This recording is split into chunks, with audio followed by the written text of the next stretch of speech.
All right. Welcome to the Global Theater. My name is Jerry Fielka. Today's May 3, 2023. We want to thank Rob Grant and this amazing podcast. I'm probably wrong about everything. It's truly an honor and a pleasure to be here with Matty, soccer mom Goodman. Thank you, Matty. Where in the heck you calling in from? Calling in from Retrocade Tattoo, San Luis Obispo, California. First question is, what is the best thing for a human being? Oh, a tattoo from Retrocade Tattoo. No, I would say health. Health is really important. That is great. Because if you don't have health, your own health, it's hard to contribute to the ones you love. Yeah, it's beautiful. What is your favorite form of information? How it comes into you? I would definitely say instruction manual. Wow, I like that. I don't get that answer. That's down to earth. Like anything that's written like an instruction manual with bullet points or A's through Z's. That's how I get my information. Why do you think humans collect or gather information? I think that's what we were put here on the earth for. I think that humans were put here to communicate. We have a need to communicate, and that's the basis of art and everything. Once we learned to talk, that was the basis of everything. Is this need or want to collect information more innate or more invented? It's a byproduct of learning to talk. So in my opinion, it would be a product of technological evolution. Right. Do thoughts create emotions? Wow, you're so deep. Yeah, absolutely. Thoughts perpetuate people's behaviors that don't even exist. Yeah. Fill in the blank, Matty. I don't know what I think until I think it. Is thinking more innate or more invented? Oh, absolutely innate. Thinking is innate. Can humans think without language? Absolutely. 100%. I like your crazy. That what? That could make you crazy. You know what McLuhan said? You can't prove you're sane unless you have discharge papers from a mental hospital. Absolutely. McLuhan's a genius. Thank you for that. Well, another genius, Chomsky, says a language is not just words. It's a culture, a tradition, a unification of community, a whole history that creates what a community is. Absolutely. What do you do, Matty, when language breaks down? When language doesn't work, what do you do? Wow. That could cause, personally speaking, it would cause panic. But that's another profound one. You have to be patient enough to find ways to communicate with others. And I would say that the answer is just patience. Patience is great. My mom's line goes like this: God, give me patience and give it to me now. Right. Matty, you should turn that noisemaker off, by the way, if you could. Which one? The game? Yeah. Okay. Yeah, it would. Yeah, it'd be good because we want to hear you loud and clear. All right.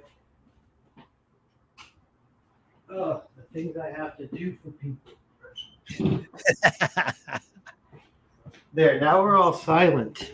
That's good, Matty. The things I have to do I'm probably wrong about everything. Right?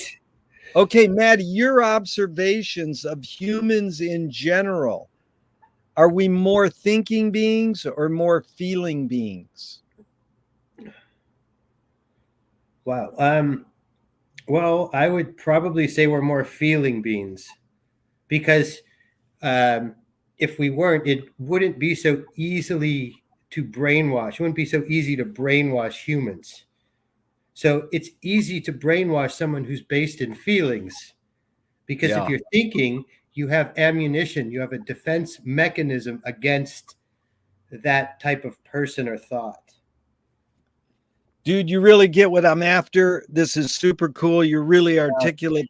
Thank you, Matty. The next two questions are from Alan Turing, 1950s. Is thinking a function of the soul? No, I think expression would be something of the soul, and thinking is something you do out of necessity for survival. Yeah. So an animal has to think whether he's going to live or die every minute of his life. He doesn't have to feel sad about it. He just has to react to his surroundings. Yeah. Some Second may, turning. Oh, go ahead. I just said some may call it instinct. Yeah.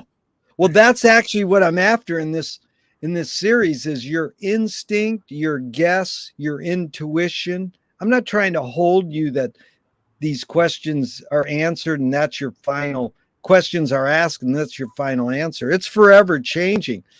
But here's the second Turing question. Can machines think? Absolutely. 100%. I would AI. So let me just say on a sidebar, Jerry knows I'm a musician, and I did a lot of audio engineering, but I wanted to go to MIT and invent an R2 unit with a sensor on your wrist for women, and they could change the wristband as an accessory and stuff, and it would be this big thing. So anyway, it would think for you. Yeah, think for I've you. always had the idea that would, happen, and every year we get closer and closer. And Yeah. right now the writers are on strike because of AI. Yep. It's part of it, definitely. Part of it. Okay. Do you more pursue happiness or more pursue meaning? Huh. Well, I would say that I would pursue meaning, because if I don't have meaning in my life, I might not be happy. Very good. Viktor Frankl's book, Man's Search for Meaning, is where I got that question. He says, happiness doesn't necessarily last. Meaning lasts usually, or it can last.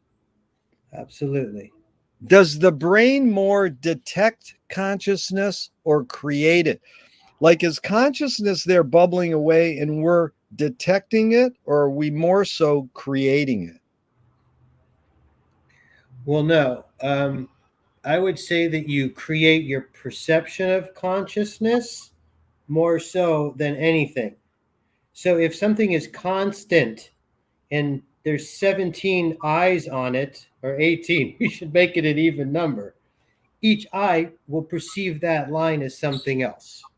Yeah. So I do believe, that the way um, the other side of it would work, if it wasn't a conscious thing, if you were creating it, or vice versa. I'm sorry, it's a very, very hard question to answer. But that's one side. The other side is something that I believe in called incurrence. When I play music with a guy and I know what note he's going to play before he plays it, I feel it's the same thing as a school of fish all turning left, or a Yep. hive of bees. It's called incurrence. It's when your cells can sort of, bond with other like cells. And that's how the consciousness works. Yeah. It's Sorry. sort of like the ESP. Uh, you're operating almost on a non-thinking level. It's Right. it's extrasensory perception, kind of. Yeah, and I think that it emanates from your cell structure Yeah. itself. Yeah. What's faster, speed of light or speed of thought? Whoa, speed of thought is faster. No, it's not. Speed of light is faster. Ah, dude, I was gonna say you had it right. There's no right or wrong answers, but that one you got right, and then you changed it Well, to the wrong. reason why I said that is like if speed of thought. So when you play baseball, you have the reaction time to hit a fastball that's 100 miles an hour is just this fraction millisecond, right? Yeah, But that same guy can't catch a ray of light. So I'm yeah, just doing the engineering and comparing the two. yeah. That's fine. Maddie, the poet Audre Lorde said, "You can't dismantle the master's house using the master's tools." Her colleague Yvonne Rayner said, "You can if you expose the tools." What new tool do you suggest? But you can't use the master's tool. So you have to, it has to be you have to be able to change his thoughts. You have to be able to change the way he thinks. Yeah. So he has better tools in his life. You have to give him some sort of like, my sister, I have a disabled sister. What do they call that? You have to give someone independent living skills. Oh, that's good. Yeah. See, that's the tools that they need. That is good. So the new tool is independent living skills. Yeah, absolutely, without a doubt. That is good. What new toy do you suggest? Whoa. Well, of course, I'm going to say like an R2 unit that follows you around, that writes your papers for you in high school or college, respectively, and, maybe washes your car. I don't know, all sorts of cool things. Yeah. And you're saying R2 is the letter R and the number Oh, 2? pardon me. No, Star Wars, the R2D2, the you, R2D2. Yeah. yeah, a protocol droid. Yeah. Protocol droid. Yeah, like you need, like a protocol droid would be just the greatest, Yeah. Walkman of 2023. What do you worry about when you go to bed at night? Feeding my family. Marshall That's about it. McLuhan. That's it. Good. Marshall McLuhan learned from Ezra Pound, the poet, that artists are the antenna of the race. They're broadcasting and detecting the hidden psychic effects of our inventions, so we might be able to cope with what we don't like about our inventions. So, Maddie, I asked you the question, Marshall. I Well, asked you the I got a lot to say about that, Marshall. Okay, listen, let me just ask it. I asked you the question Marshall probed his whole career. Why do we ignore the hidden psychic effects of our inventions, even though the artists are broadcasting them to us? Ah. Well, I mean, if I could be poetic about it, Marshall McLuhan is referring to antennas, and we are wireless now. So, Yeah, because we're wireless, we're getting inundated with so many signals, we can't clearly focus on one channel. yeah. So, I love Marshall. I learned about Marshall McLuhan the same time I learned about Jerry Fialka, ladies and gentlemen. Same here, because but but I would watch Annie Hall religiously. He's like, "Oh, I have Marshall McLuhan right here," because you know nothing of my work. well, Woody flipped that. Marshall was all about asking questions, and Woody made him say a question as a statement. You mean my whole fallacy is wrong is a Yeah. question. Woody made him say it as a statement, but a half a truth, still a lot of a truth. But why do we ignore the hidden psychic effects? Because there's two. We're in sensory overload. Is No, that why? it's Yeah. fear. Oh, it's fear. Yeah, that's what. Fear. Yeah. People are afraid of the unknown. Yeah. And fear, as in Star Wars, fear leads to hate, and hate and or it leads to anger. They're Yeah. all related. So it's funny because culturally speaking, uh, historically, everything cultural is art that's left behind. Well, And it saddens me when I see generations, younger than myself, not standing up to themselves artistically. yeah. And I believe that, this spinning of the web and trying to create something that's 30 seconds long in longevity is just unbelievable. Yeah. It's not Fill archival. in it is fill in the blank, Maddie. Anger can be a productive emotion when You're in a battle. yeah. That's Do it. do artists have moral obligation? Yeah. A talented artist has a moral obligation to his own feelings and emotions before and above his own family. And if you can't understand that, you're not going to be at the ranks of the great artists of all time because they all understood it. Wow. Are you more afraid of new ideas or more afraid of old ideas? Hmm. That's a good question. I'm definitely afraid more of old ideas. Can Yeah, you ever con for the future. yeah, can you conjure up your earliest memory ever or one of them? that man, earliest memories, not too many of them. Uh, maybe being turned on to new wave music in the 80s is by my sister. It's probably one of the coolest things. And listening to Mercury Blues on a ghetto blaster. Nice. Mercury Blues by David Lindley? Absolutely. May he rest. Wow, that is cool, dude. Yeah, Prince of that the Prince of Polyester. What a absolutely. what a picker. Is memory more a curse or more a blessing? Oh, memories are a blessing. Tell me someone within your immediate family, then outside your immediate family, just briefly, who had an impact on you, kind of like a role model. And what specifically was that impact?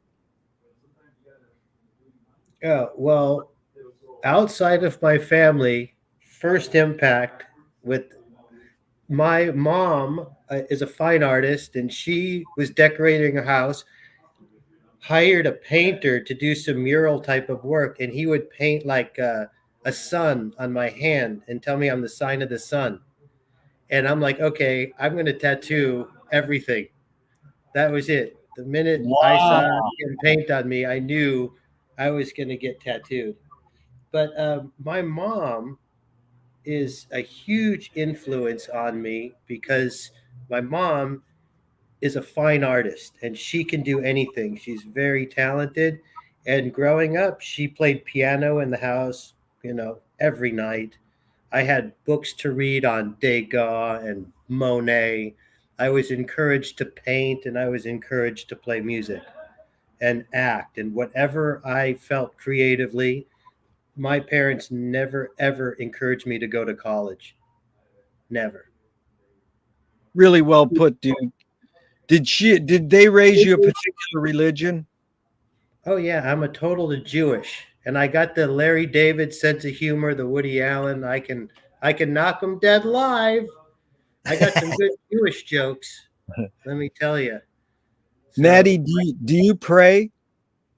no, If God exists, what do you want God? What would you like God to say to you after you die?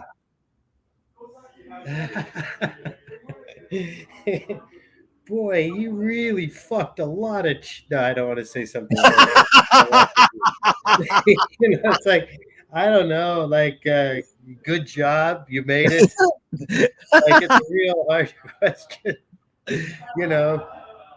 I like that first line. That was good. I mean, I just don't know what to think. I don't even know if God would speak my language. Do evil people exist, or does evil use people as a vehicle? No, evil people completely exist. Again, it goes back to perception of, you know, what you perceive life is. So, in other words, a human being could do whatever it is they want to do as long as they have the conscience to go to sleep at night or hang out with their family. It gives you the ability to slaughter an animal for the good of the community. You're going to take a life. Yeah, no, you can. You understand what I'm saying? Yeah. And some people can murder another person and go to bed at night and rationalize it. Yeah. They can. It's unbelievable what the mind is capable of doing. Well, the real hidden question, Maddie, here is how do you advise someone to deal with an enemy? And I set it up. Alan Watts says if you acknowledge your enemy, you empower them. Coppola stole from the mob and the samurais, keep your friends close and your enemies closer. JFK said, forgive your enemy, but don't forget their name. And Fellini says, I need an enemy. So it's a lot of thoughts. The basic question is how do you, Maddie, advise someone to deal with an enemy? But first, how would you respond to Alan Watts? If you acknowledge your enemy, you empower them. No, I disagree. I disagree with all due respect. I just don't believe that, acknowledging your enemy has anything to do with his rage or anger. I think understanding your enemy, keeping your enemy close, is a very good rationale. You have to understand and accept somebody before you can relate or do anything. If you can't understand something, you'll never ever get to be able to deal with it. You know, Very wise. That's American Indians, indigenous say your enemy's your best teacher. that's right. Absolutely. And mistakes are your second best teacher. There you go. Nassim Talib says games were created to give non heroes the illusion of winning. In real life, we don't know who wins or loses, but we can tell who a hero is. I told someone this and they responded villains don't think they are bad, they want control. Heroes want freedom. And Gregory Bateson says when the criminal gets caught, does the criminal go, oh, my criminal skills weren't up to snuff that day? Or does he go, wow, I did something morally and socially wrong? So it's a lot of prompts, but the basic question is, does punishment work? Does punishment work? Well, not in America, not too well. But that was very funny, And punishment, it depends. It's funny. In college, I did one thing. I wrote a paper on corporate punishment, and I said there's just no such thing. They just pass it on. And I mean, you live in Venice. If you punish someone, they go to prison for one day, get out, and tell all the other bad people, "Hey, guess what? You don't get to go to prison anymore." It makes it more dangerous for everybody. Yeah. But people, as we talked about, are inherently evil, and putting them with other evil people might not be the greatest thing because the lower levels are going to learn how to be better. Yeah. Being evil or being a criminal. Yeah. James Joyce was the first projectionist in Dublin. About 100 years ago, he basically checked out. He said, this is stupid. Why should I go inside a building and see a movie of a tree when I can go outside and see a real tree? Years later, Faulkner said sometimes the best fiction is more true than journalism. Why do we have to recreate things in order to get them? Why do we have to go to a theatrical play of people acting out life? Why don't we just live life? Because people's lives are not as exciting as their fantasies. And if you could perpetuate fantasy in a human, they're inevitably going to be more happy in life. Yeah. And, I don't think it's my fault there. Don't blame me. But as a musician too, you look at a band like Kiss. Yeah. There you go. They incorporate theater in music, and it's just they get up on stage and they give people a fantasy that Yeah. it's turned into dolls. People, hey, look at me, I got Gene Simmons. I Yeah. mean, it's unbelievable what Yeah. can perpetuate from someone's fantasy. Look at Yeah. Star Wars. I love Star Wars. Obviously, it's my, that's my passion in life, my hobby. But Yeah. every single character that's created is an action figure. No Yeah. wonder everybody likes it. Yeah. Well So, put. So then, Maddie, you're quite an artist in many mediums, but let's start with music. Your mom's playing the piano, you're growing up, your sister's playing you cool music. What's the tipping point where you said, I want to pursue this as my calling? What was that tipping point? wow. Shoot, I don't know. Like, there was, what I started, let me regroup because that's a good question. I saw this guy, Dave Munn, in Fatal Error, which is like this punk band from Chatsworth. And he was playing bass with his fingers in a punk band. And I'm like, okay, I want to play bass. My parents, because, I said to them, I want to play saxophone. And they're like, we're not going to buy you one unless you get lessons. So, good thing happened to me when I was 16 and a half. I crashed my car drinking and driving. And across the street from this alcohol awareness stuff in next to the country club Yeah. was the Reseda House of Music. And I started taking music lessons from a guy named Ken Lassane. And he's a Yeah. professional, like commercial guitar player. And his dad, Sid Lassane, was the jazz teacher at Hamilton High, very famous, reputable jazz program. And he Yeah. started teaching me, and him and his friend Craig, they knew I was good, and they gave me a lot of guidance. And they told me to go be in a bar band. Yeah.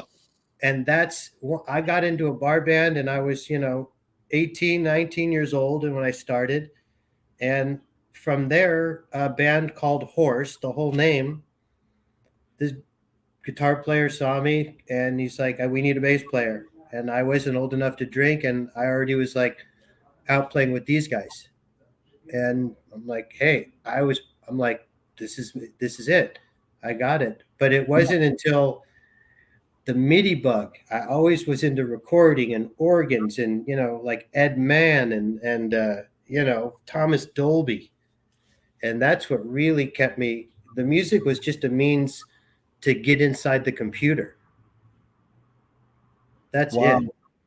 And I spent more time in the studio, if doing like commercial music than I ever did with original music. I Well, did. let's I worked for. Oh, you can ask me all that stuff. no, no, go ahead. Go ahead. You work for I worked for Stan Lee Media. yeah. I did cartoons with Stan, and I recorded them, and that was incredible.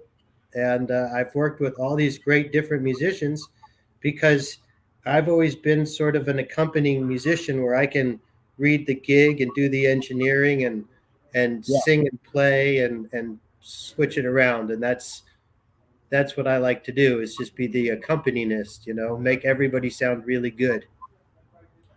Yeah, that's good. You really covered it well there. I thank you, Maddie. And I'm curious, when you're writing a Maddie song, let's say when you write Soccer Mom song, and a screenwriting teacher told me a great film or great art is when you can clearly see the intention of the maker. Stanley Kubrick says the opposite. Great art is when you can clearly not see the intention of the maker. What I agree with Kubrick, and yeah, well, anonymity what is a powerful tool. yeah, but what role does intention play in your creative process when you're writing a Maddie song? You're not working for others. Right. So when I'm writing on my own, and my idea is coming from, again, finding out about Jerry and Frank Zappa at a younger age, And I loved the idea of how he just was like, you know, I'm going to do this and then put a wrench in it. So everything was so conceptual to me. And when I did Soccer Mom, I said, I'm going to start a band that empowers women to be decadent. And Nice. and none of this lamenting thing like the 50s. You know what I'm talking about? This Yeah. A&R feel with the women, like I'm in the kitchen waiting for my husband to come home. None of Yeah. this. So I conceptualized, but a lot of the songs, for example, a song in Soccer Mom called Man Groupie, it's about a guy who is a total man groupie. And then I just write the song like I'm pretending I'm Zappa. Or, all the songs have these little 3-minute vignettes of life. And that's what I always like, I'm a child TV queen. It's hard to believe I'm on the scene. It's like I was popular once, but now I'm not. Or all these different songs that I would write would be a little short type of thing. It's That's beautiful. that's how I like it. Way to But then be. Tom Petty did say, and a lot of my songs, it's just don't bore us, get to the chorus. So if I come up with a good hook, I'm going to put something around it, and it's going to be something that I see. John Frusciante used to always say that the music was based on emotion. So if you're playing and you look at a palm tree, the music's going to sound one way, but if you look the other way and you see a car crash, it's emotionally going to change the way you play. Yeah. And I like that. So whatever comes out, the feeling, you have to look at something and then base that emotion and put that into the verse and chorus. That is so well put. And Duchamp said there's no art without an audience. How much are you thinking of your potential You're right. when you're writing your Matty song? How much are you thinking of your potential listener? Oh, I'm thinking of it 100%. Like I never reinvent the wheel. I know exactly what chords I'm going to use. I've analyzed music. Okay, I'm going to stop right here and say I've never seen a bigger record collection than you have. I mean, it's I've seen with my own eyes. And that's what I'm talking about. So like I want to make a song that sounds like John Mellencamp just as much as I want to make a song that sounds like John Coltrane, just as much as I want to paint a picture that looks exactly like you. If it doesn't come out exactly like that, I feel I failed in a way. It's like a Yeah. respect to the master. So it's like, these particular melodies and these particular chords, these things are fundamental to me, and I want to be a part of them and work with them. Yeah. No matter how many times I could play in a different time signature, stuff like that. You want to play a doo-wop song. You want to play a bebop song. I like New Jack Swing. It's Yeah. like New Jack Swing. And that's how I draw upon it from analyzing and researching the instruments. I'm like, they're using a Roland D20 on this song. They're using, Gretsch drums on this song. And that's what's making it sound this way. You're a comprehensivist, Matty. You look at the big picture. I appreciate this. And now we're going to get into music a little more. McLuhan says everything we invent extends some humanness, like knife and fork extend our teeth, shutter and a camera's extension of our eyelid, even non-tangible like religion or philosophies that could be extension of consciousness. What does the bass extend for you? What humanness? Wow. My humanness, I would probably say is growth. I like to see growth in people around me. I don't like to Yeah. see stagnation. So I think that's what makes me the happiest, makes me grow, perhaps, is seeing others around me grow. Life. Very What's Jewish the of me. Very good. What's the function of music? Oh, Jesus. I mean, that's like, it's everything to me. So I really have a hard time assimilating music. I get so upset when people don't treat the music well. That's why I have a hard time in a band. But music is, is absolutely everything, and language and music are so interwoven. They're identical. So American music's rhythms have a certain way, and Japanese rhythms are associated with the way they speak, and Latin percussion is based on their language, and the three feel without drums is very, the oompa of Austria, and the Eastern European language. And when they all meld together, you get jazz, you know what I'm saying, or you get disco. And I just don't see, when I just see people using computers and calling it music, it's just a dismal failure in society. What's more fundamental, language or music? Well, music is more fundamental, because when you start talking to your kid, you're not like Marshall McLuhan once said. You're like, hoobie, hoobie, hoobie, right? You're Right. sticking music on the lady's stomach and being like, oh yeah.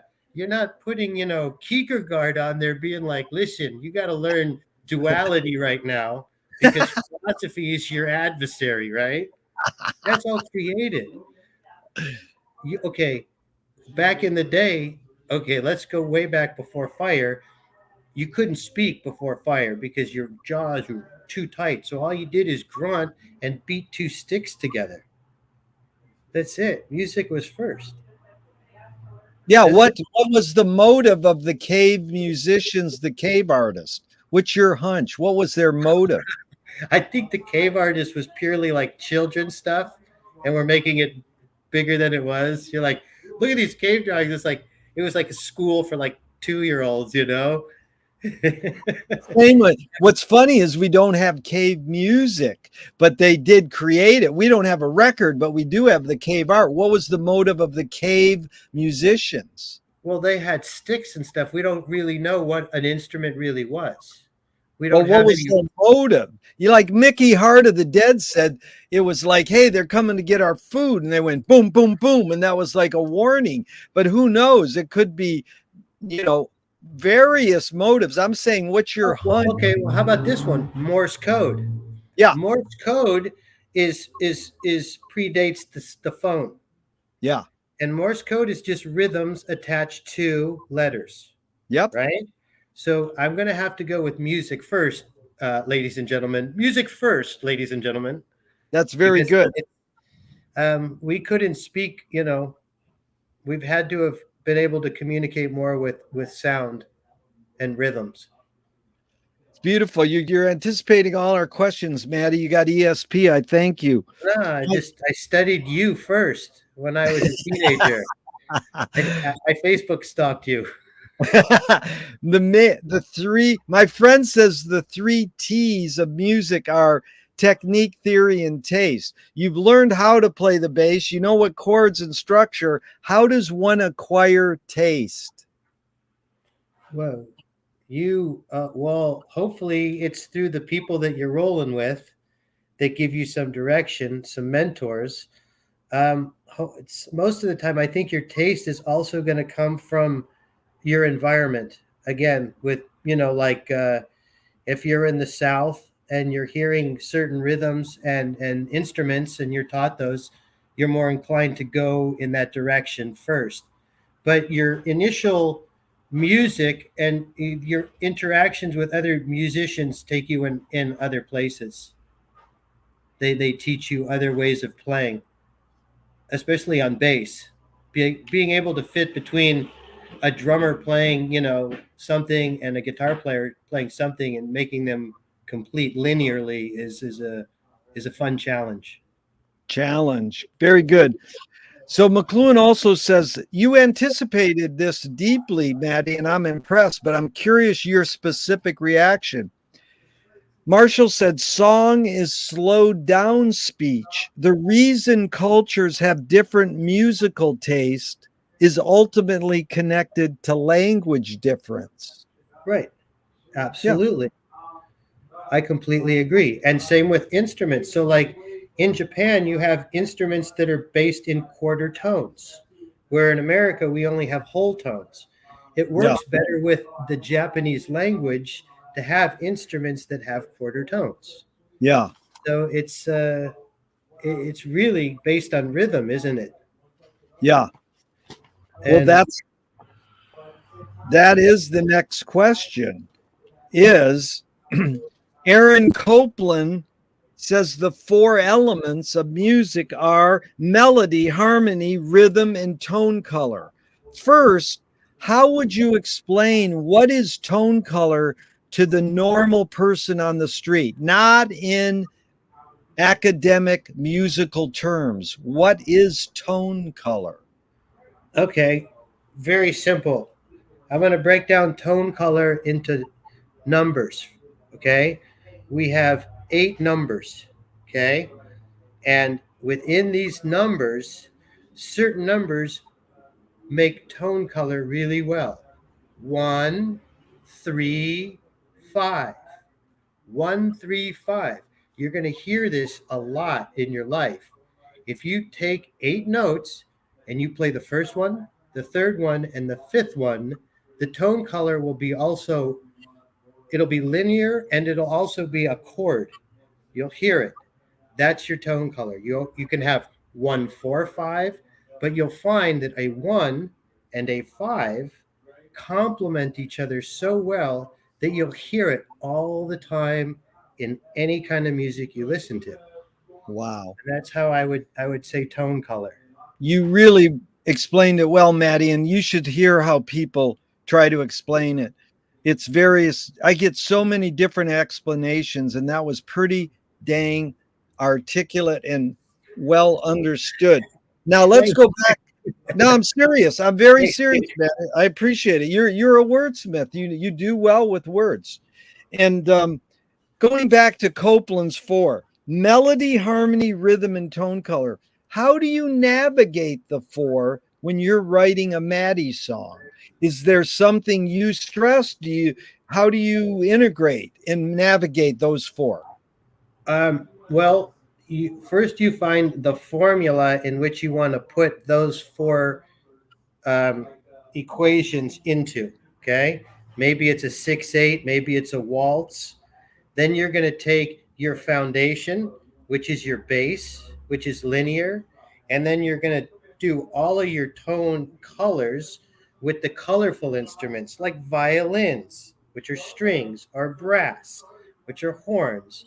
And this stuff is going to take your foundation and make it beautiful and make it move and flow.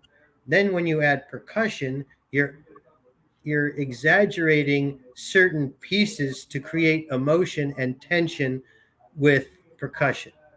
And that's how I would do it. But then where does melody and harmony come in?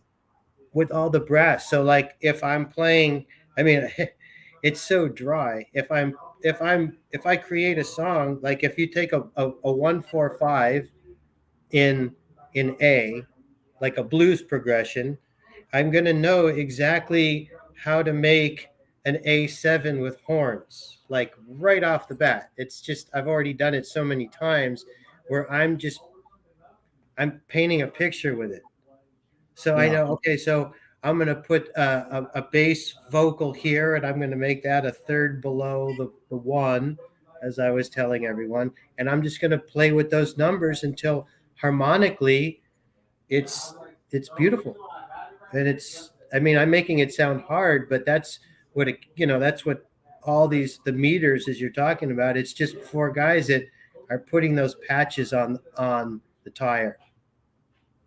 So much evoked there, Matty. Thank you. It's like Thelonious Monk said. Appreciate it. Thelonious Monk said, musicians are mathematicians. Oh, absolutely.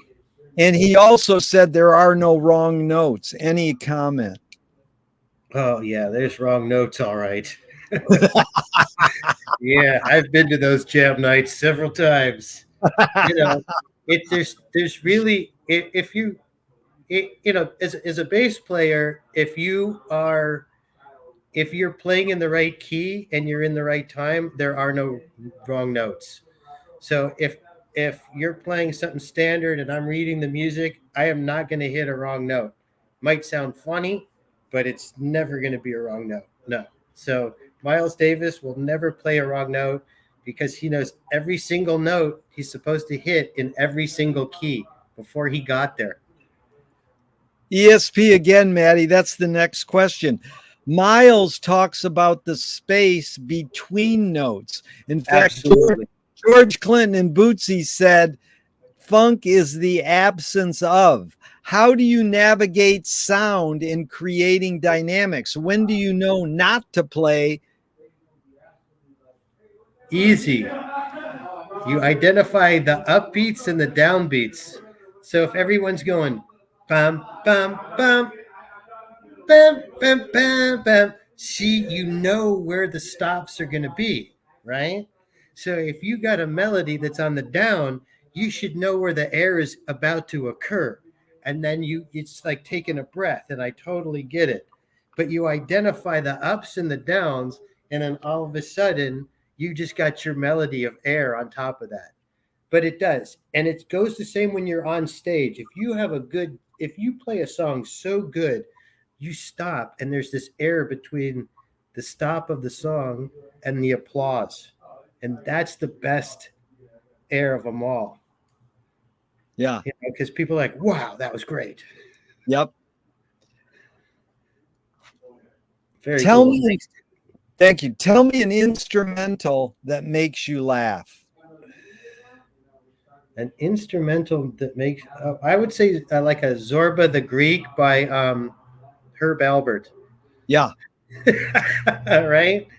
That kind of thing. Okay, you brought this up, performance. Ruth Draper says the key is to bring the audience up onto the stage and into the scene with you. It is they who give you even more than you give them in the way of imagination and creative power. Sounds good. Sounds good, but how do you accomplish that?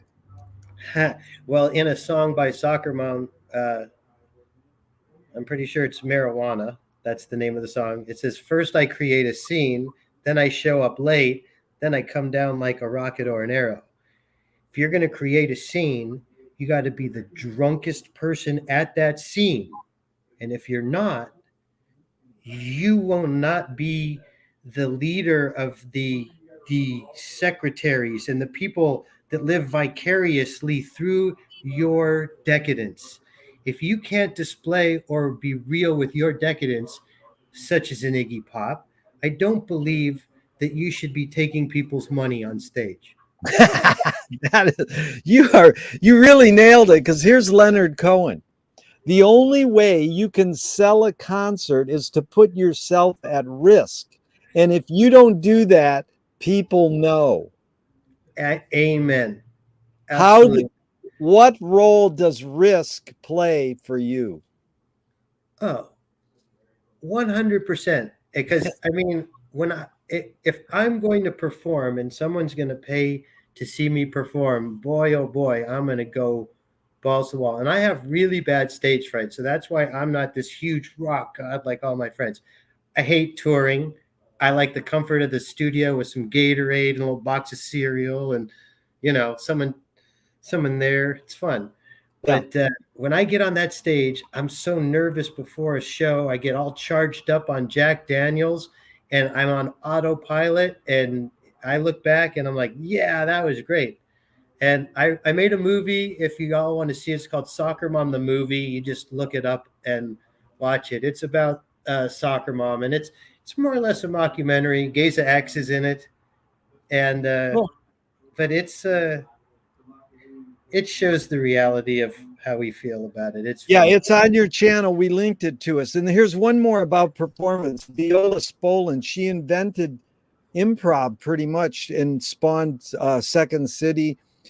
If the audience cannot see your struggle to achieve something, they cannot root for you to achieve it. Talk about struggle. Well, yeah. I mean, especially with the comedians, I mean, you can really see that in their existence, how it eats them up. I mean, it's a real hard thing to put yourself out there raw. It'll eat you up inside. And I think on the other side too, if you can't express yourself in a band or live in that capacity, you're being held back. I think being held back is almost worse than ultimate fame. Yeah. Because I think, you know, like a musician, for example, if they step into somebody else's shoes and they say the first guitar player was the better one. I mean, how could that's such a horrible position for an artist to be in, Yeah. constantly being compared when it should be your own accomplishments. Yeah. So Well it's done. tough.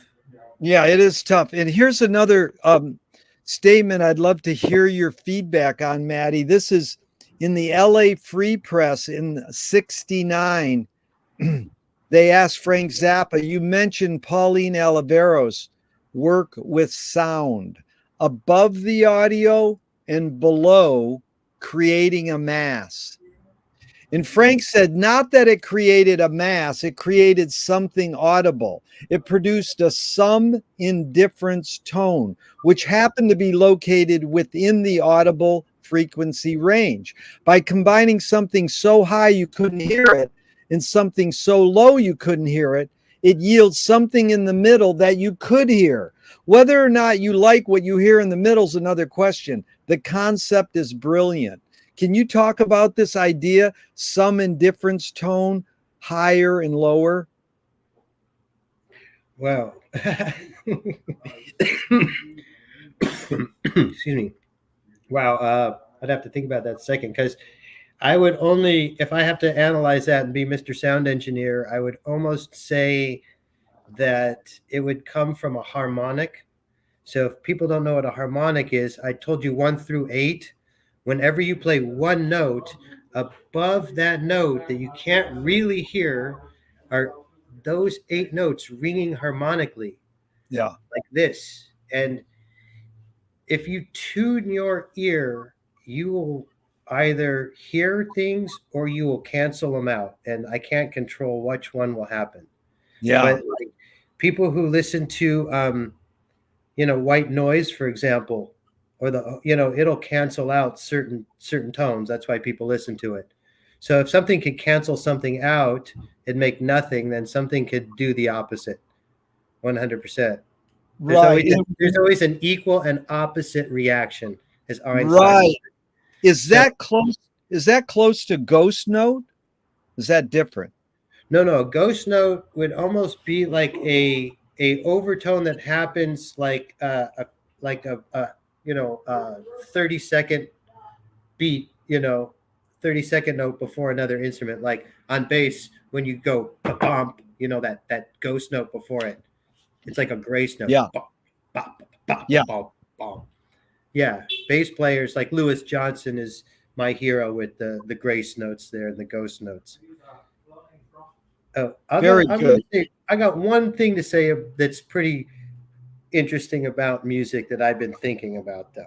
Please. It's a drug one, and you might like this, but I feel that a lot of great music happened in a certain time frame in America because of cocaine. And these guys were, high on coke, and same with comedians. And I'm not saying you should do it because I never have, but I honestly think it made them practice more and be more creative. I'm not saying doing it. I'm just finding a parallel between these particular, people, Ozzy Osbourne, Sam Kinison. I mean, this time of frame is interesting to say that these, bands like Motley Crue, then the people that came after them, the Stone Temple Pilot generation, were a heroin generation, and they didn't make lasting music like these heavy duty drug people. Yeah. And I'm curious about that. It's something to explore. How the human, enough decades, you start seeing these things. How the human is affected by what intake, whether it's food, drugs, or whatever, affects the music. Would Jimmy have played the music he did without LSD or pot? And would Frank have made different music if he had no cigarettes and coffee? Right. So, well, I always point out, you know who Mike Stern is? He Yes. played with Frank Zappa, and when he got clean, his whole playing was different. You can hear it. Yeah.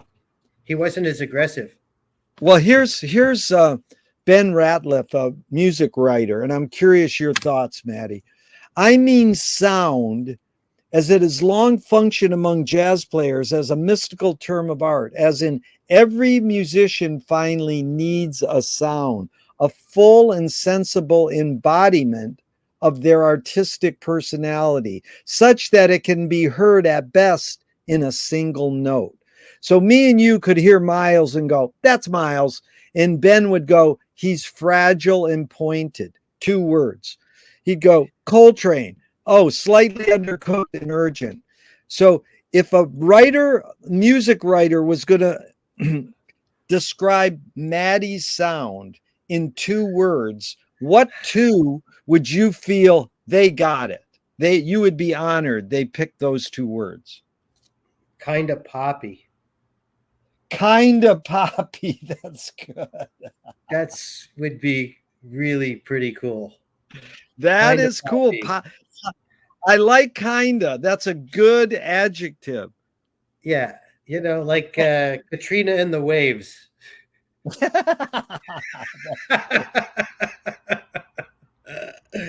you know, Till Tuesday. It's kind of poppy. Yeah. I mean, you Yeah. could say that about Anarchy in the UK. It's kind of poppy. It is definitely the Ramones, man. Come on. To me, they're hella when poppy.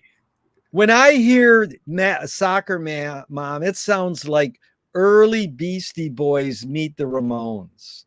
Yeah, that's pretty cool. I tried to draw upon as much, like Joan Jett and Pat Benatar and Yeah. Penelope Houston as I could for that band. Yeah. And the Go-Go's. I really love the Go-Go's. I think they're absolutely phenomenal. Yeah. But the idea of Soccer Mom was actually, and I kind of chickened out. I basically quit before everybody else did because I played guitar in Soccer Mom and I was never comfortable being the guitar player. Not my thing. But the first record was an EP, and it was like I did it on 4 mics, and I made it sound, and then I sent it over to the blasting room, which is the Descendants guys, and made it sound ultra punk. The next record, I put every amp in a different room and separated everything and made it sound total poppy, just like as if someone was like, "You guys are great. Here's a record contract. I'm David Geffen. Here's $40 million. Go in the studio with fucking, Yeah. get Rick Ocasek, whatever." And that's kind of how I based the whole thing on the whole, the way you would get going in the olden days. Like the first record sounds like it was on a 4-track. Yeah. So I actually built like a soundproof box, put a 30-watt amp in there, and just turned it on 10, and gave it that real long sustained sound, and I just did all the backgrounds on one mic, everyone yelling, no separation. It was fun. Most musicians, when I read about their careers and whatever it is, and they're always like, man, the time when we all spent the same night in the Motel 6 at the beginning to 10 people, it was just the best of the best. And that's what life's all about, Matty, for me, is to have fun. So I appreciate it. What's more important, conviction or compromise? Wow. Well, conviction is probably, gets in the way. You can't have, I don't know. They're completely polar opposites to me, aren't they? Yeah. I don't know which one would be better. I think they're again, you can't have one without the other. Matty, you accomplished a lot. How do you rate these 3 elements? Luck, skill, and ambition. What played the biggest role, second and third? Ambition is first, and then practice, skill is something that you could learn on the job. So if you can conceive it as an artist, that's the hard part to me. to start putting the pieces together. Yeah, to me, I like to do everything. If you guys know, right now I design commercial and residential houses and restaurants. I'm doing a restaurant right now. I designed the whole kitchen and the bathrooms and the walk-in coolers and the exhaust systems. I just do it for fun, and people pay me. And I always, my guitar teacher always says, if you do it good enough, money will come. Yep. And so that has always been there. But one of the biggest influences to me are, artistically, is Andy Kaufman. So when Yeah. people say, "What do you do?" I go, "I believe I believe in Andy Kaufmanism." I Yeah. create something, and then everybody goes in there and enjoys it, and I sit back and I'm like, "Oh my God, that is unbelievable! Yeah. Look at that! I did that," and that's what makes me the most happy. Matty, it sounds like you have a work ethic. Where'd you get your work ethic from? Oh, well, my dad in LA created Tommy's Chili and Pink's Chili and Langer's Pastrami and Cantor's. And he had a factory, and I started working for him as a slave at 5 years old in the meat factory, slinging pastrami in Espanol solamente. So I've always been working. I stand behind the meat, stand next to the machine and feed the machine for 8 hours. So I have Wow. that mental capacity to like do sound editing and work on one fraction of a millisecond for, 45 minutes straight and hear the same buzz, buzz, buzz, buzz, buzz, buzz until it's perfect. Yeah. Yeah. And it's from that machine. I would sit there and listen to the rhythm of the machine all day long. Well, that really reflects this next question. And so I'll tell you how it reflects it after you answer it. Two of my film heroes, their mantra is George Manupelli, ignore yourself. Jonas Mika says there is no self-expression. And Cecil Taylor says, I'm just a vehicle and this stuff just comes through me. Is art making, music making more self-expression, or more you're a vehicle for whatever technologies, culture, and environments are dominant? Well, it depends on the player right there. So, there's two factions of it. There's music and then there's creativity. So I always make the joke that, music would be a lot more fun if I didn't have to hang out with other musicians. So, like it's like some people have a gift to do something, and that gift has nothing to do with their personality or how they feel about society. So you got this Ted Nugent guy who goes completely against the grain of most musicians in thought, but yet his music, it transcends all that. I mean, his other musician guys in his band aren't sitting there killing woolly mammoth or whatever. They're just regular guys. Yeah. And because the music is going to supersede all of that other bullshit. And, I'm fortunate to say here that I have never had to play music with a guy who had a day gig and who couldn't say, yeah, let's just play tomorrow at 6 or 8 a.m. or 4 p.m. It doesn't matter, because this is drop everything to play music. And I see these young kids here at my tattoo shop and come in and they're musicians and they're like, I got to take a test. I can't do a gig that night. And it doesn't compute. Yeah. When you have it's the feeling that the person gets from playing the music. So the vehicle to get that feeling is being in a band. So even if you don't like being in a band, it's a necessary vehicle for your own one expression of instrument. Heavy duty. Can art making, music making be egoless? Yeah, if you're not the singer. That's a good answer. Singer, who wants a singer that's not narcissistic? And as a bass player, I always want to hang out and be in a band with the best looking singer I could find to get the runoff. Every bass player knows that. And the singer is the billboard of the band. Okay.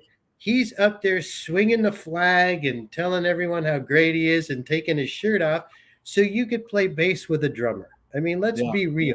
And you and the drummer are watching him going, what a cock. Let's go get Domino's after the show. And that's pretty much the way the band goes.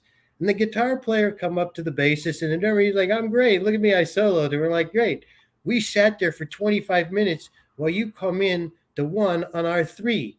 And we didn't say a goddamn thing to you. Right. We just You make know, sound. Matty, what you said though reminded me. I give this example sometime. James Brown's drummer said, "Where'd you get your sound? You're the architect of funk beat, man." He goes, "I lived in Ohio, and there was a factory on one side of my house, and there was a train track on the other. So I heard it, boom, boom, boom, boom." And then Ginger Baker, "Where'd you get your sound?" "I was in London, and they were bombing us. Boom, boom, boom, boom, boom." So it's like this environment thing is important and it does influence us. Exactly. I completely agree. And TSL, go ahead. No, have nothing. T.S. Eliot said poetry is outing your inner dialogue. What language is your inner dialogue in? It's in a combination of of Espanol, street ghetto, what up nigga kind of thing in my head. Yeah. It's a little funk mariachi thing going on in my head. Funk mariachi. I want to play that, man. Yeah, me too. Funk. Let's start a kazoo band with funk mariachi. That would be really cool. We could wear the outfits. Dude, I opened for the mariachi band at Michelle Phillips' birthday party with me and my friend. We played kazoos. We were the opening act to the mariachi band. Michelle Phillips, ladies and gentlemen. Younger sister, ladies and gentlemen. Is perception reality? Absolutely, 100% yes. Wow. So, yeah, everyone's perception is their own reality, and you have to accept that. You have to understand and accept that that's the way people are. Because if you have a rudimentary life, you're going to have a rudimentary perception of life. Yeah. McLuhan probed Finnegan's Wake by James Joyce, saying artists dream awake. Not to sound elitist, but everyone has this ability to create these amazing scenarios in the night while they're asleep. But artists can also dream awake. Have dreams played a role in your creative process? No, not too much. No, just my reality. It might be my ability to, skew reality, like you're saying. Yeah. Like to create scenarios around people's lives is really what makes my mind go fast. Lewis Carroll says, I believe as many as 6 impossible things before breakfast. Have you believed in any impossible things lately? Oh yeah, absolutely. Name one. Well, I would like to fix this whole not knowing how to utilize gravity thing in America. That's pretty much bothering me. So yeah, that one's been bothering me. So, because anyone who tells me it's the law of gravity, obviously, we're not going to discuss it anymore. It's law of gravity. So that has to be broken. There's no such thing as law of gravity. So I'd like to concretely understand what dark matter is. That would be nice. I'd like to see Mars be terraformed before I'm, not on this planet anymore, because I've been watching that since I was 17. And that's... You mean, Matty, you mean the planet Mars or Tom Mars? No, the planet Mars. I know. We've been trying to get there. So we've been taking all these different steps that get bigger and bigger. It's fun to watch. Yeah. So good. Hey, I'm trying to solve problems. I even, when the COVID happened, I designed a COVID test kiosk and did the design sets and the 3D and the chemicals that would be used, and I sent it to the state. And they laughed at me and they're like, "Oh, thank you for your help, but we don't need that. We're just going to let it play out." Dude, Yeah. you have high aspirations. You know, when I asked Shelly Manne, the great jazz drummer, what it was like to play on Lumpy Gravy for Zappa, he said that guy knew what he wanted and got what he wanted. Yeah, he And did. People respected him. and you have high aspirations. I appreciate it. But you brought up the word laws, and I'm curious your thoughts on this. Utah Phillips is a great activist folk singer. He said, anarchy is making rules for yourself and not others. Who's entitled to make the rules? Wow. Who's entitled to make the? Of course, I'm going to say myself.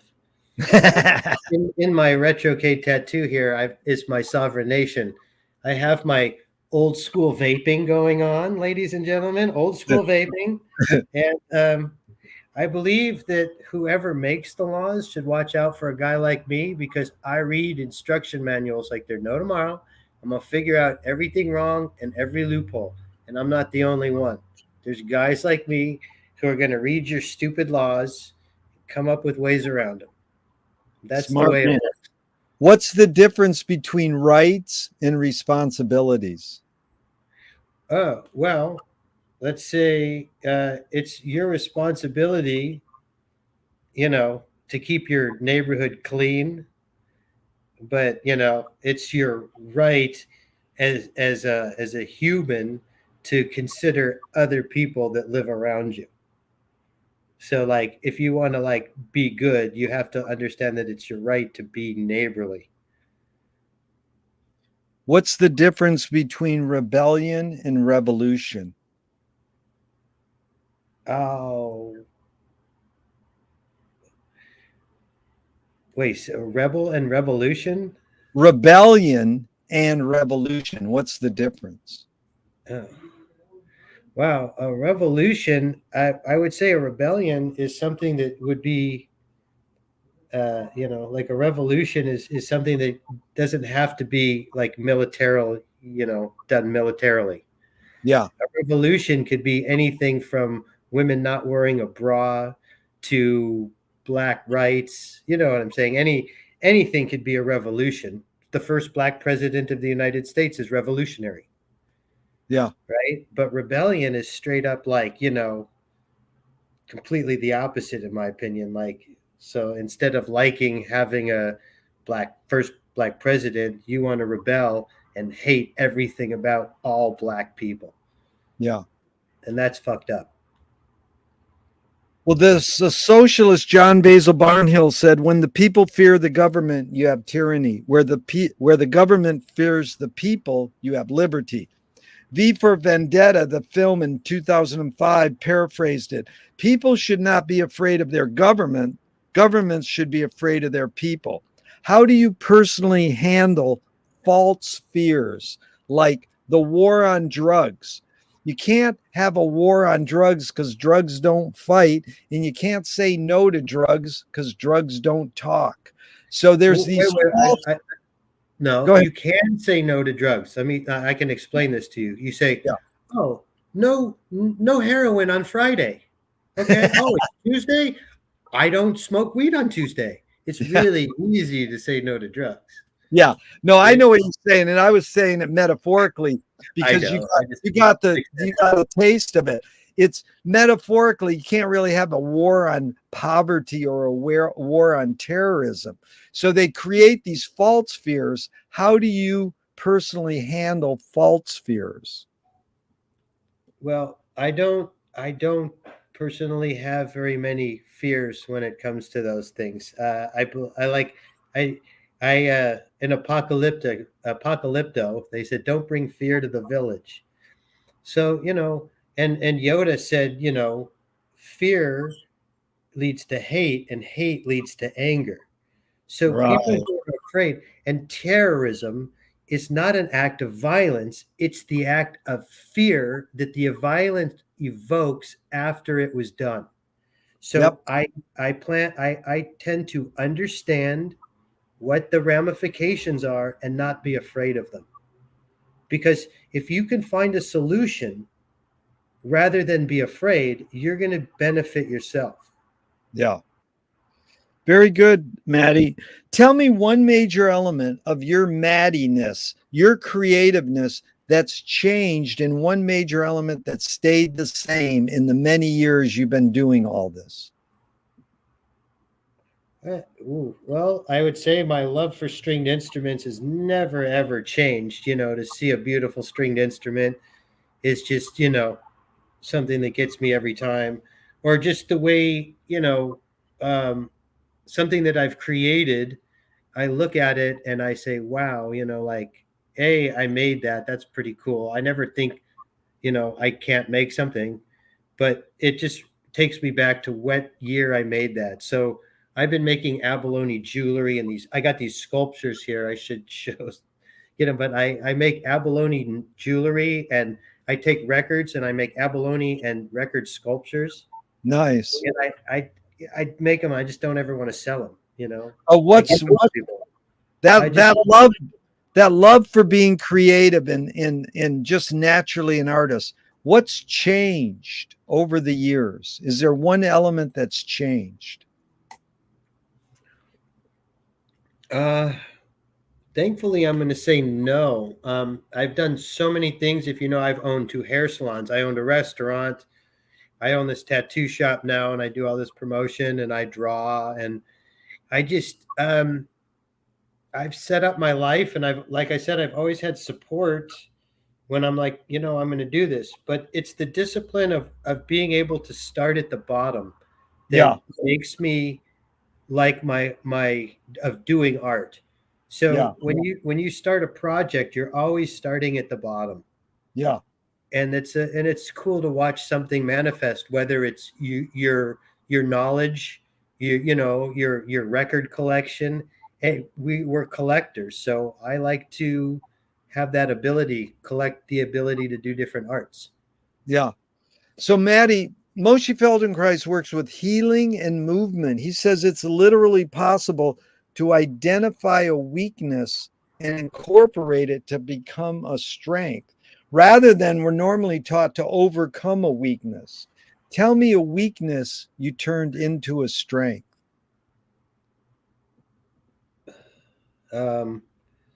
Whoa, I don't know. I would always say that's a coach's job to turn a weakness into a strength. I guess I turned my ability to, my weakness is being around a lot of people. Yeah. So I've always had to turn, the events that I make into my strength is doing it, following through with it. But I don't know. I don't have an answer to that really. Well, no, you sort of turn the shyness into a drive. Yeah. So it's like like you were saying earlier, between the idea of being, an anonymous artist or someone who's like super branded. I've always had this idea that anonymity was going to give me this ability to play, and do different compositions, where someone was going to go, let's get Matty to do a funk composition. It was like, let's ask Matty if he can, do this. And I always just make the joke when I did a lot of composition. If someone came to me and said, can you do an REM song? And I'm like, in my sleep, of course. It's like whatever they'd ask you for, you're just like, yeah, okay, I'll do an REM song. Yeah. Can you make it sound like Chico and the Man? And you're like, heck yeah, Chico and the Man. Sid and Marty Krofft. Back in the 70s, see, that's when my passion for themes started. Because they would explain the whole show in the theme song. Yes. Especially Sid and Marty Krofft with all of their stuff. Yeah, exactly. But, I love that. And the best is the Love Boat, because it's so iconic. Yeah. And not only is the song, you'll hear it on the radio and be like, that's the Love Boat song, but the guest stars are put before the stars at the beginning. Guest starring. And it's coming up and you're ready to see Fonzie, but no, guest starring, right? John Ritter. Yeah. Well, Matty, I encourage everybody to watch your wedding on your YouTube channel. But what is the most significant difference between women and men, physical aside? Well, as the Japanese say, I guess it's a passion and emotion. So women are led by their own passion and emotion. Yeah. which in the Japanese ancient culture was considered evil. And men have some sort of innate ability to love and honor things that are not theirs. So they have the ability to, love a brother in war or adopt a child and love it as their own. Where women, like, might first instinct might just be, how am I going to deal with this? That Yeah. how, and that's the difference. That's why I think men are soldiers, because they have that ability to all of a sudden love these guys like they're their brother. There's a line, Matty, that goes, "You create what you resist." Bob Goldthwait, the comedian, morphed it into, "You are what you hate." James Joyce said, "It's a curious thing how your mind is super saturated in the religion which you disbelieve. You say you disbelieve." And Louis Buñuel said, "Thank God I'm an atheist."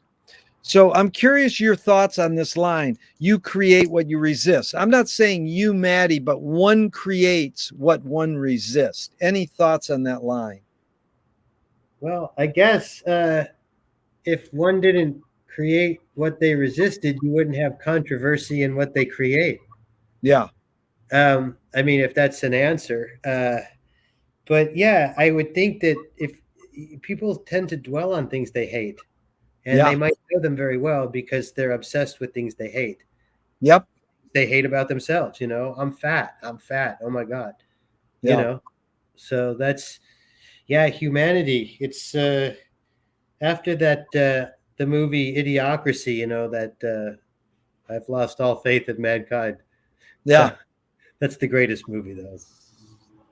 Anyways, Matty, we got a few more minutes and we're out of here. I really appreciate your time. These are 5 quick Alan Watts questions off the top of your head in just a few words. Number 1, who started it all? Who started? Well, most would say the Beatles, wouldn't they? uh, who started it all? Wow, that's a tough question too. I don't know who started it all. I mean, it depends on who you're asking. But I mean, if you're asking me, I think that there's some alien play in there. I don't want to be too crazy, but why is it that us humans have problems with gravity? That's why I want to fix it. It's like I never hear my dog be like, "Oh, my back hurts. I'm a dog. Oh, gravity's killing me." And maybe our babies would walk faster, if there was less gravity and shit. You just push them over there and get them going. Yeah. There's a lot of reasons why gravity's no good for humans. My neck Yeah. would feel better probably. I'd be floating. Hey, look at me. I'm taller. Yeah. And how can we sustain in this gravity much longer? I just don't know. It's a good question. Second Alan Watts is, are we going to make it? Yeah, absolutely. It won't be the same. It'll just be different. 3, where do we put it? Oh, well, that's it. In an air-conditioned environment that's, being pumped in with oxygen. 4, who's cleaning it up? The municipalities are cleaning it up. That's the government's job. 5, is it serious? Nothing serious to me. I think that most things are a molehill. Beautiful. That's Frank Zappa said, "I'm very serious about being not serious." It's exactly how I've been living my life, and I would not want to be a part of a club that would have someone like me as a member. Really good. Yeah, can you forget to die? no, you can't forget to die. But I think if you die, and they bring you back to life, then you'll never die again because you only die once. There you go. On what occasion do you lie? What occasion do you? Oh, well, you got to lie to your well, you got to lie to the city agents pretty good. Very. How do you find peace of mind? Smoking weed. If you were walking down the street today and you met yourself as a 12-year-old, what would you say to your 12-year-old self? I would say, nerd, give me your lunch money. That's good. Which way should toilet paper come off the roll? Over or under? Oh, I think it's supposed to go over so it's far away from whatever it's near. Yeah. If a publisher was to release your autobiography off the top of your head, what would the title be? Oh, well, that's really, really simple. It would be called Dave Grohl and the Other Mysteries of Life. Ah, they want to scent the glue in the binding. What smell? Oh, marijuana, indica, gas, like a real good SFVOG. If a statue was built in your honor, where would you want it displayed and what would it be made of? Oh, well, I would like it to be made of like old hard drives and floppy disks, which would be Nice. really, really cool. And I'd like it in an airport. Nice. Yeah. Tell me something good you never had and you never want. Tell you something good that I've never had and I never want. Maybe a Tesla. Good. Yeah. If you were in a vat of vomit up to your neck and someone threw a bag of shit at your face, what would you do? I'd start crying. Oh my God. The great artist Mike Kelly said that too. He said, I'd cry. That's amazing. What's the cultural shift you see developing today that inspires you? The cultural shift that inspires me? Wow, that's a good question. Man, I would probably say Florida looks pretty good these days. I mean, California's got some kooky things going on here, and I'm from the land of fruit and nuts. Believe me, I love California. But the cultural change that I do like is probably like conserving water, and these things are still around since the 70s, and that's the truth. I mean, Yeah. sounds funny, but that's about it. Anthony Burgess, he wrote Clockwork Orange, and he was actually a musician. He said, we must now ask some very different questions about the relationship between music and life.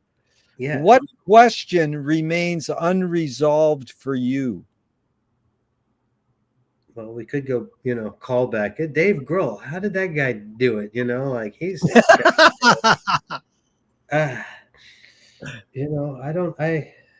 there again, I don't know. Like, I don't really have much. Well, that's the question. I don't know. Yeah, I just don't know. John Cage said it best when they asked him a question. He goes, that's a very good question. I wouldn't want to ruin it with an answer. Yeah, exactly. Okay, 2 more and we're out of here. This has really been fun. No, actually 3 more. Sorry. Okay. Matty, how has making music shaped your behavior? Music has shaped all of my behaviors, from the tattoos to the clothes I wear to the words I speak. Everything, even the way I have sex, is all based on music. Everything I do, when I run, I hear music. I love listening to the AM radio just as much as a stereo. I just, I have 8 tracks, I have LPs, I have cassettes, and certain records will just make me so excited. Yeah. And that's just, and it's funny because, there's always something to discover musically, and it, past, present, or future. And I've been really, listening to Ozzy Osbourne. And I mean, this guy's like, he's got perfect pitch, and he's not even there. or Glenn Campbell didn't know where he was, but he could play music perfectly. He didn't even Yeah. know his name. And you're Yeah. like, where is it coming from? Yeah. Because when you see these people that are out of their mind and they're just pitch perfect, Yeah. or there's no fret buzz right there, and it's like they're tuning their guitar. They're like, oh, I'm out, okay, Yeah. good. And they're not there. They're not there mentally right there when you're talking to them. Yeah. And that's what always has attracted me to watching musicians, Yeah. I and then the agree. elation that they get. It's amazing, Matty, it's the mystery and magic of music. It's just an amazing force and energy. And It is. And who knows where it's coming from? yeah, that's the beauty. And so Thornton Wilder said, art is confession. Art is the secret told. But art is not only the desire to tell one's secret, it's the desire to tell it and hide it at the same time. You've laid your cards on the table for 90 minutes. I'm not insinuating you haven't already answered this. What's it really all about for you? Hey, and there again, it's just I have no choice. I have to live my life this way. It's been this way every day since I left home. Yeah. And I don't know any other way. I say, I want to make a bowling tournament. I made a bowling tournament in Venice. My brain says, I'm going to make it. And I always make the joke that it's DNA. So, like, I'm this Jewish guy. And I Yeah. say, wow, in my life, there must have been all these great artists. And if I could just channel it in my DNA, I could be a great painter or I could be a Yeah. great plumber, because somewhere along the line in my tree is this person and it's in me, and I have to be able to bring it out. Yeah. And that's what drives me to go, is I can bring this out and I can make it happen. Beautiful, Matty. You're articulate and you're doing it. You're manifesting it. So Thanks. what gives you the most optimism? Oh, my wife and family. That's it. They give me optimism. I like to see their faces, makes me happy. Beautiful. The first question, Matty, was what is the best thing for a human being? And Wilhelm Reich said the best thing for a human being is another human being. And Oh, yeah. you And know, a dog. A dog. that's right. And in the last question I got from what they asked Groucho Marx at the end of his life, what gives you the most optimism? And he said, other people. So Yes. it's been an amazing time. Yeah, it's been an amazing time spending this time with another person, especially because it's Matty Goodman. People's names are who they are. You are a good man, Matty. Well, I appreciate that, and I've certainly had a long friendship with you ever since I'm 17. Wow. Unbelievable. Age 17. How cool is that?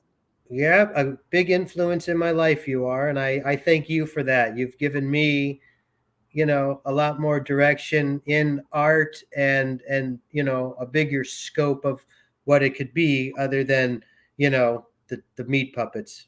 That's other than the meat puppet. That was a good comment. I know the meat puppet. I'm going to tell. I've been trying to interview Chris for like 20 years. Oh, those guys are the best. Yeah. Anyways, thank you so much, Matty. Even though I'm going to hit the end broadcast button, I hope this never ends and we can keep talking forever and ever. Absolutely. I'll see you soon. Thanks, pal. Thank you, Matty. All right. Bye.